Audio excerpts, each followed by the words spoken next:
నమస్తే. ఇన్నాళ్ళు నన్ను సపోర్ట్ చేస్తూ, ఎంకరేజ్ చేస్తూ మీ ప్రేమని నాకు అందిస్తున్న ప్రతి ఒక్కరికి కృతజ్ఞతలు. అలాగే ఈ వీడియో కూడా ఖచ్చితంగా మీకు ఉపయోగపడుతుంది. లైక్, షేర్ అండ్ సబ్స్క్రైబ్ చేసి మీ సపోర్ట్‌ని నాకు అందించండి. అలాగే ఈ వీడియో పట్ల మీకున్న అభిప్రాయాన్ని కామెంట్ సెక్షన్‌లో కామెంట్ చేసి తెలియజేయండి. ఇప్పుడు వీడియోని చూద్దాం. నమస్తే. Welcome to our channel. నేను పద్మిని. ప్రస్తుతం మనతో పాటు ప్రముఖ ఆధ్యాత్మికవేత్త, వాస్తు జ్యోతిష పండితులు, న్యూమరాలజిస్ట్ శేషగిరిరావు గారు ఉన్నారు. మాట్లాడదాం. నమస్కారం అండి. నమస్తే అండి. బాగున్నారండి?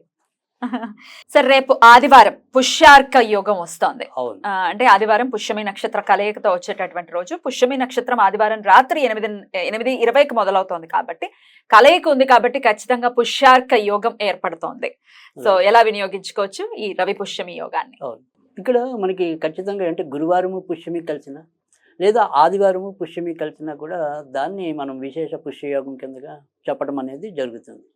ఇది చాలా అద్భుతమైన యోగం. అంటే దీన్ని ఎలా ఉపయోగించుకోవచ్చు అంటే రకరకాలుగా కూడా ఉపయోగించు. అంటే సపోజ్ నేను ఏదైనా సరే ఒక కొత్త మంత్రం తీసుకుని సాధన చేద్దాం అనుకున్నాను అనుకోండి, ఈ రోజు కనుక నేను చేసినట్టయితే కనుక అది కొద్దిగా శీఘ్రంగానే ఫలించడానికి ఉంటుంది. తర్వాత రెండోది వచ్చేప్పటికి ఏంటంటే ఇదే పుష్య యోగంలో కనుక అంటే మనకి ఇది కొద్దిగా కష్టమైనది, కానీ అవకాశం ఉన్న వాళ్ళు చేసుకుంటారనే సదుద్దేశంతో మాత్రమే నేను చెప్తున్నాను. ఇది అందరికీ వీలైంది కాకపోవచ్చు, సరే వీలైంది ఎలాగో చెప్తాను, అది లాస్ట్ డిస్క్లైమర్ వేస్తున్నారు సార్.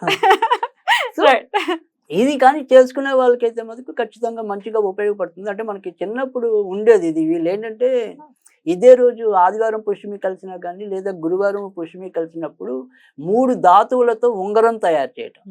ఏ ఏ ధాతువులతో? అది రాగి, బంగారము, వెండి. ఈ 3 ధాతువులు అంటే వాళ్ళంటే అప్పుడు ఏం చేసేవాళ్ళంటే సింపుల్ గా అయిపోవడానికి 3 రకాల యొక్క తీగలు ఉంటాయి కదా, చుట్టేసేవారా? ఆ తీగలు చుట్టేసి అప్పటికప్పుడు అదైతే ఈజీ. ఇంకా అలా కూడా పెట్టుకోవచ్చా? అలా కూడా పెట్టుకోవచ్చు. లేదు మూడింటిని సమంగా కరిగించి పెట్టుకోవటం అనేది కూడా చేయొచ్చు. కాకపోతే దీనికి ఏంటంటే మనకి దగ్గరలో అందుబాటులో ఇవి తయారు చేసే వాళ్ళు ఎవరైనా రెడీగా ఉండాలి. సో ఇక్కడ వాళ్ళు అదే టైంలో ఇంచుమించుగా అది తీగలైతే మీకు రెడీగా ఉంటాయి జనరల్గా. అప్పటికప్పుడు మనకి సైజుకి తగ్గట్టుగా చుట్టిచ్చేసి పెట్టేసుకుంటే కనుక అది ఒక అదృష్టమైన ఉంగరంగా ఉపయోగపడుతుంది. ఇది ఎవరైనా పెట్టుకోవచ్చా? అది ఎవరైనా, ప్రతి ఒక్కరికి కూడా ఖచ్చితంగా ఒకటి మనకి 3 రకాలుగా కూడా ఉపయోగపడటం అనేది ఒకటి అదృష్టం తెస్తుంది అనేది ఒక పక్కన పెడితే కనుక నేను చూసినంత వరకు అది చాలా మందికి రక్త ప్రసరణ అనేది చాలా చక్కగా అవటం అనేది ఉంటుంది. సో అందుకని ఆ బ్లడ్ సర్క్యులేషన్ ఎప్పుడైతే ఉంటుందో మనకి రోగాలు చాలా మటుకు తగ్గిపోతాయి. సో అందుకని ఇటు అదృష్టము ఆరోగ్యము 2 ఇంపార్టెంట్ మనకి. సో ఆరోగ్యమే మహాభాగ్యం, ఆ భాగ్యము అది. సో అందుకని ఈ ఉంగరం కనుక పెట్టుకోగలిగితే ఆ రకంగా అదొక మంచిది. సరే ఉంగరం పెట్టుకునే వాళ్ళకి సౌకర్యం లేకపోతే నేను ఎలాగో ఇంకో తేలిక పద్ధతి ఇంకోటి చెప్తానని చెప్పాను. సో దీనికి ఏం చేయాలంటే దీనికి కూడా ఇంకో పద్ధతి ఉంది.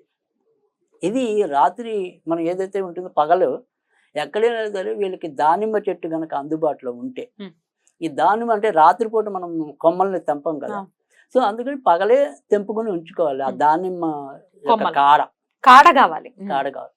ఈ కాడని ఏం చేయాలంటే రాత్రి ఏదైతే మనం ఇందాక మనం పుష్యయోగం పట్టిన 8:30 ఏదో సమయం ఉంది కదా, ఆ సమయంలో దీనికి ఏంటంటే శుభ్రంగా కడిగేసి పసుపు కుంకుమ రాయాలి. రాసి ఈ పుష్యమికి సంబంధించిన ఒక మంచి మంత్రం ఉంటుంది. కమీం హైం పుష్యమ్యే నమః. కం హీం హైం పుష్యమ్యే నమః. కం కం హీం అంటే హాకి రావత్, హీం హ్రీం. సో తర్వాత కమీం హీం శ్రీం పుష్యమ్యే నమః. కం హైం హ్రీం శ్రీం పుష్యమ్యే నమః. ఇది అద్భుతమైన పుష్యమి నక్షత్ర మంత్రం. సో దీన్ని 108 సార్లు జపించి ఆ కాడ పట్టుకోవాలి. ఆ కాడ పట్టుకుని ఓం కం ఐం హ్రీం శ్రీం పుష్యమ్యే నమః, కం ఐం హ్రీం శ్రీం పుష్యమ్యే నమః అలా 108 సార్లు చదువుకోవాలి. ఈ కాడ ఉంది కదా, కుడి చేతిలో ఉంది, మన నోట్లో మంత్రం జపిస్తుంది. ఈ కాడ ఏదైతే ఉంటుందో అదే రోజు మన పర్సులో కానీ మన బీరవాలో కానీ పెట్టినప్పుడు ఇంచుమించుగా దీనికి ప్రత్యామ్నాయంగా పనిచేయటం అనేది అదృష్టం కలిసి రావడం అనేది జరుగుతుంది. సో అందుకని ఆ రకంగా కూడా చేసుకోవటం అనేది ఇంకో పద్ధతి. సో రాత్రి ఆ రోజు ఆదివారం రాత్రి 8:20 నుంచి ముఖ్యంగా ఏదైతే ఇప్పుడు ఇందాక చెప్పండి ఈ మంత్ర సాధన అవి చేయాలనుకున్న వాళ్ళకి ఖచ్చితంగా ఈ అర్ధరాత్రి ఏదైతే ఉంటుందో ఆదివారం అర్ధరాత్రి 12 గంటలకు మనకి అందరికీ తెలిసిందే, దానికి ఎంత విశిష్టత ఉంటుంది. అలాగే అది పుష్యమి నక్షత్రం వచ్చినప్పుడు ఆదివారం అర్ధరాత్రి వాళ్ళకి ఏదైతే ఒక మంత్రం ఉందో ఆ మంత్రం చేసుకుంటే కనుక ఖచ్చితంగా కనీసం ఒక గంట పాటు చేసుకోగలిగితే ఆ అదృష్టం చాలా ఉంటది.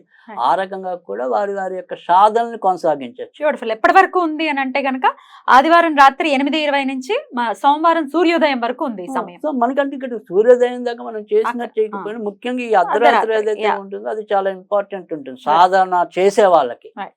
సో ఆ సాధన చేయలేని వాళ్ళకి 8:30 నుంచి అంటే ఇక్కడ కొంతమందికి అనుమానం రావచ్చు, మళ్ళీ నేను పగలంతా ఉపవాసం ఉండి రాత్రి చేయాలా అంటే ఇట్లా doubts వస్తాయి. డౌట్లు చాలా మందికి రావటం అనేది సహజం. కానీ మీరేమి శరీరాన్ని కష్టపెట్టుకోవద్దు.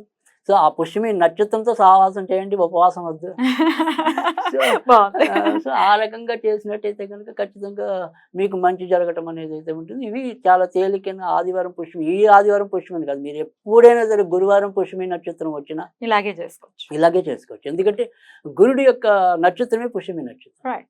సో అందుకని మనం గురువారం పుష్యమి వచ్చినా ఆదివారం పుష్యమి వచ్చినా దాన్ని పుష్కర యోగం అంటాం. ఇప్పుడు అయితే ఆది పుష్యయోగం, రవి పుష్యయోగం, గురు పుష్యయోగం అని రాస్తున్నారు. కానీ ఒకనొక సందర్భంలో అయితే దీన్ని చాలా మంది పాత రోజుల్లో అయితే పుష్కర యోగం అనే అన్నారు. పుష్కర యోగం. ఈ పుష్యయోగంలో తయారు చేసిన ఉంగరాలని అప్పట్లో చాలా ఏళ్ళ కిందట, అంటే ఒక 30-40 ఏళ్ల కిందట అదృష్ట ఉంగరం అని చెప్పి అమ్మేవాళ్ళు. ఓకే. అంటే చేసే ప్రొడ్యూసర్ అంతా కూడా వాళ్ళు ఆ టైంలోనే చేసేవాళ్ళు ఆ ఉంగరానికి. Hmm. కానీ అలా ఆ రకంగా అమ్మే వాళ్ళు కూడా పాత రోజుల్లో ఉండేవాళ్ళు. కానీ ఇదేంటంటే ఎప్పుడైనా సరే వాళ్ళు ఎప్పుడో చేసి మనం పెట్టుకోవటం కాదు, మనం పెట్టుకున్నా అదే టైంలో పెట్టుకుంటేనే దాని యొక్క సుగుణం అనేది ఎక్కువ ఉంటుంది.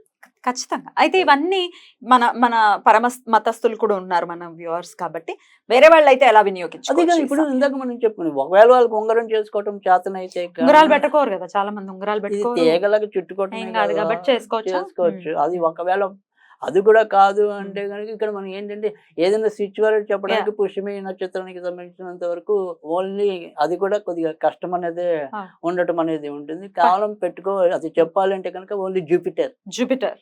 సో ఈ జూపిటర్ అనేది జూపిటర్ కి సంబంధించింది కాదు కదా ఇది? కాదు, పుష్యమి నక్షత్రం ఇందాకే చెప్పాను, గురువుకి సంబంధించిన నక్షత్రం. ఓకే, సో అప్పుడు జూపిటర్ అనుకో అంతే. ఎందుకంటే ఇక్కడ రవిని హైలైట్ చేయడానికి ఉండదు అది. ఎందుకంటే ఖచ్చితంగా పుష్యమి యొక్క అధిపతి గురుడు, లేదా గురుడు యొక్క నక్షత్రం పుష్యమి. సో అందుకే అంటే మామూలుగా మీరు వాడుకలోకి వచ్చేప్పటికి పుష్యమి నక్షత్రం శని అనుకుంటారు. అంటే ఏదైతే పుష్యమి, ఉత్తరాభద్ర, తర్వాత అనురాధ అవి శని నక్షత్రాలేమో కానీ గురుడు మాత్రం దానికి పుష్యమి కాదు. అందుకని ఖచ్చితంగా జూపిటర్ అనే అనుకోవాలి. జూపిటర్ అనుకోవచ్చు, ఎన్నిసార్లు అనుకోవచ్చు? అది ఖచ్చితంగా మనం అయితే ఎప్పుడు కూడా కనీసం ఒక నిమిషమైనా చదువుకుంటే మంచిది. సో లేదు అంటే 108 times. రైట్. అయితే ఇక్కడ నాకు ఒక సందేహం అండి, ఒక అస్ట్రాలజర్ గా చెప్పండి. సూర్యుడికి శనికి పడదు అని అంటుంటారు. మరి ఈ సూర్య రోజు అంటే ఆదివారం అంటే సూర్యుడు రోజే కదా, రోజు పుష్యమి నక్షత్రం వచ్చినప్పుడు యోగవంతమైనటువంటి రోజు అని ఎలా చెప్తారు? అది నేను ఇందాక చెప్తాను, ఇక్కడ పుష్యమి అనేది మీరు వాడుక భాష చూడద్దు, గురుడు కోసం చూడండి. అందుకే గురుడికి పుష్యమి వచ్చినప్పుడు అది మంచి రోజు అన్నాము, ఆదివారం పుష్యమి వచ్చినప్పుడు కూడా మంచి రోజు అన్నాము. సో అందుకని తప్ప నక్షత్రం అనేది శని నక్షత్రంగా చూడకూడదు. శనితో కంపేర్ చేయనంత సేపు ఓకే. ఆయన కూడా అలా అనుకున్నప్పుడు ఇండైరెక్ట్ గా చూస్తే మరి శని కొడుకే కదా, శని కొడుకే కదా. కానీ పడదు వైరం అది అంటే నేను చెప్పడం వరకు అయితే కనుక యథార్థం చెప్పాలంటే కనుక ఇక్కడ ఓన్లీ గురుడు రవి యొక్క మిత్రుల విధానంలో వీళ్ళిద్దరికే ఇచ్చాం కదా, మిగతా వాళ్ళకి అంతకే ఇవ్వలేదుగా. మరి మిగతా వాళ్ళు పుష్యమి నక్షత్రంతో కలిసిన మనకు వాటికి ఆ పుష్కర యోగాన్ని ఇవ్వలేదు. సో కేవలం రవికి ఇచ్చాము, తర్వాత గురుడికి ఇచ్చాము. అద్భుతం అండి, చాలా అద్భుతంగా వివరించారు. పుష్యార్క యోగం వస్తోంది కాబట్టి ఖచ్చితంగా ప్రతి ఒక్కరు కూడా వినియోగించుకున్న అదే రవి పుష్యమి యోగాన్ని ప్రతి ఒక్కరు వినియోగించుకునే అదృష్టం కలిసి రావట్లేదు మాకు అనుకునే వాళ్ళకి ప్రకృతి ఇస్తోంది చక్కటి ముహూర్తాన్ని వినియోగం. థ్యాంక్ యూ అండి, నమస్తే.